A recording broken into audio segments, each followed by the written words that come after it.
Okay, so here is our animation. We were not able to just double click on the file. A lot of times with animations, you need to go, and what I'm using here is the VLC media player that is installed on our computers to bring it up.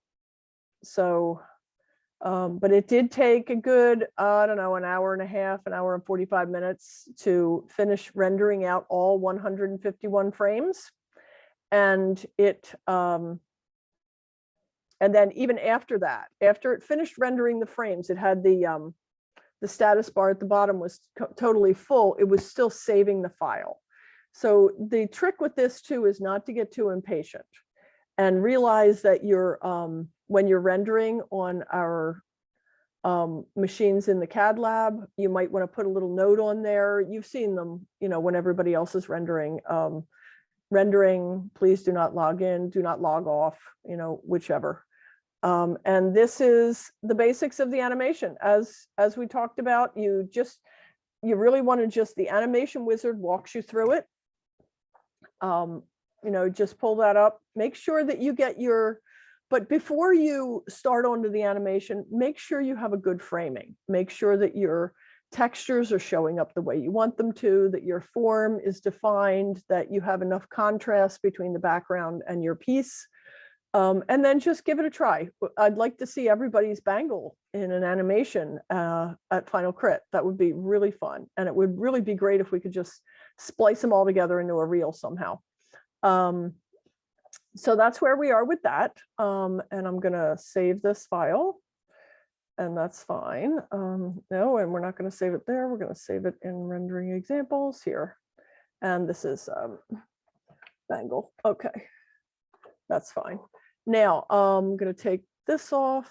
I'm actually going to, well, let's stop that guy. It's really cute. But now I'm going to stop sharing, and I'm going to go to my browser and quickly share. Back on remote access. Hold on. Let's go to the browser here, because I wanted to show you guys. This is the Fuse1. This is the machine at the library.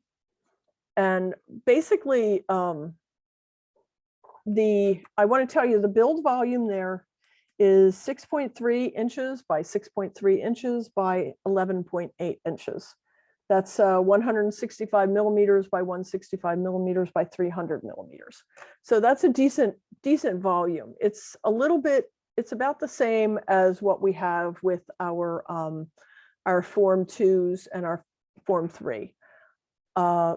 The other option that I wanted you guys to look at is the Tyler Digital Fabrication Studios. We've got options downstairs that we don't always think about. And one is the Stratasys Dimension. The Dimension has a bigger build size. It's 8 by 8 by 12, and it's $9 per cubic inch, but this does not have support structure that you have to take off. It does print with support structure, but, oh wait, I just realized that you guys probably can't see this. Hold on. Oh, Barbara.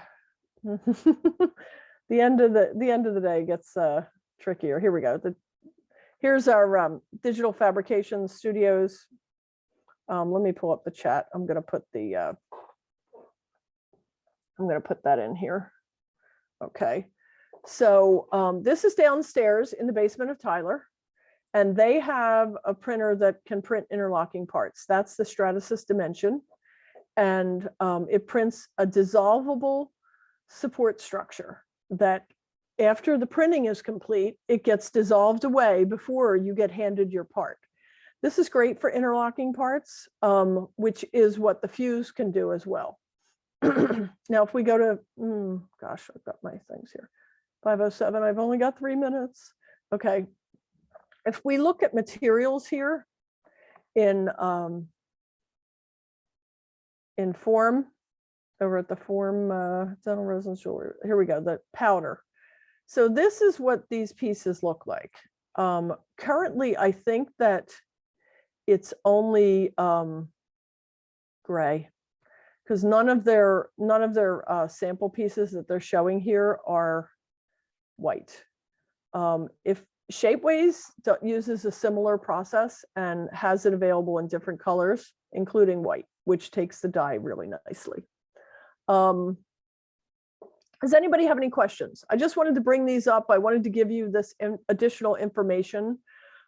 We talked about maybe some of you starting to get things submitted.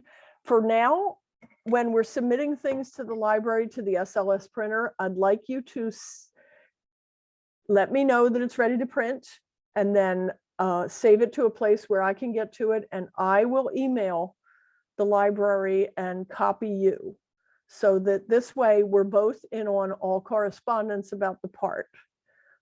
Since this is a new machine for the school, for the library, and for us, I want to just be on top of all the correspondence, especially as we're coming so close to the end of the semester. Does anybody have any questions? Okay, well, it's 5:09, so I'll let you guys go. I'll be here. I have a question. Sure. Can you also put this in the chat? Just copy and paste it into the chat. What, the Form Labs? Yeah. Okay, sure.